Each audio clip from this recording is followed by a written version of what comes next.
importance of core funding. The importance of core funding. That core support. The value of long-term flexible funding. I would say the most important lesson out of the Think Tank initiative over the last 10 years is that left to their own devices, institutions use core support well.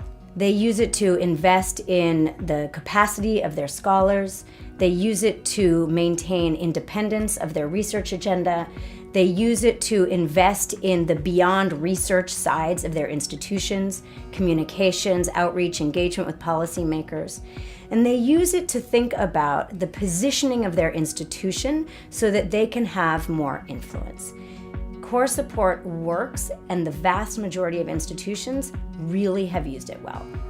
Core funding is important because it helps to strengthen institutions. It has helped them think through their strategies, so organizational strategies. It's not just about working on one particular project or a bunch of projects, but actually thinking through where it is that they can make the biggest impact given the organizational structure, their vision and their mandate, and investing in those resources required to make that biggest impact. We have innumerable stories of how the think tanks that we've worked with, by using the core flexible funding, have been able to identify problems, undertake research, position themselves as key influencers on those issues, and have gone on to generate policy options, and in many cases have those policy options adopted by government, and are now even involved in helping with the implementation and monitoring of those things. Beyond the importance of core funding, a big lesson coming out of TTI is funders should also think about how they encourage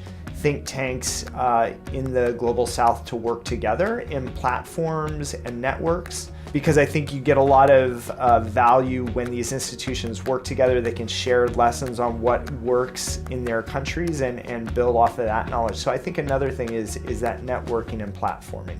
Capacity building support really does need to be targeted to the needs of those organizations. And so, when you're working with a completely different, diverse mix of stakeholders, different, economic, social, policy, research questions, making sure that you have that capacity support that's kind of meeting their needs based on an assessment has been a really important lesson from the program. I think the donors need to be patient to know that evidence-informed policy making doesn't really start bringing impact after 1 or 2 years. It takes time to do that, and it takes institutional building to do that. By empowering the grantee, you build a more, I would say, sustainable and trustworthy relationship, and that is actually the best way of achieving that impact that we are all aiming for. Think Tank Initiative has been a very bold experiment, testimony to the foresight of the funders on how they could foresee the importance of strengthening think tanks in order to strengthen the knowledge ecosystem, which in turn would strengthen good quality public policy making in developing countries. These things take time. These things don't happen overnight. But with time and with patience, Think Tank Initiative has now demonstrated effectively and with a lot of evidence that core support, stable support, assured funding, even if it's a small amount of the budgets of think tanks, matters a lot.